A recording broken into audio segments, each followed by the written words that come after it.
Daniel Lenoir, vous présidez l'Institut pour le développement de l'information économique et sociale. Aujourd'hui, vous avez le sentiment que cette information, sur le plan économique et social, se porte bien dans les médias français? On fait un bilan en mi-teinte, parce qu'il y a eu un développement depuis que l'IDS existe, et même depuis 30 ans, de l'information économique et sociale. Il y a eu même un boom à un certain moment, et on trouve qu'il y a aujourd'hui une sorte d'appauvrissement de l'information économique et sociale.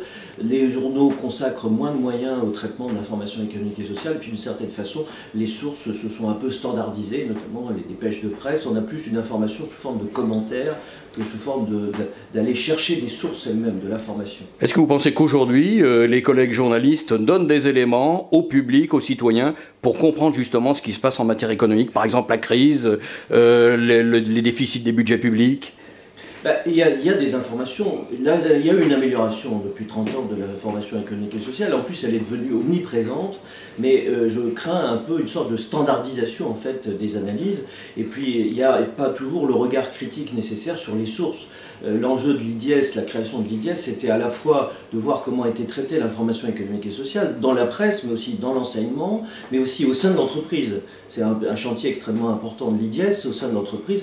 D'ailleurs, notre colloque de Lyon portera sur cette question cette année, mais en même temps, c'est aussi de regarder la qualité des sources, l'indépendance des sources, la transparence des sources et parfois même la diversité des sources.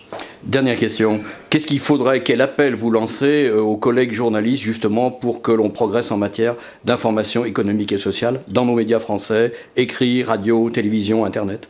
Il faut probablement aller plus à la source de l'information, trouver des sources différentes. Il y a bien sûr des sources générales, les sources de l'INSEE qui sont fiables dans une certaine mesure, mais il faut aller chercher des sources plus concrètes parfois, et notamment sur l'information économique et sociale dans les entreprises.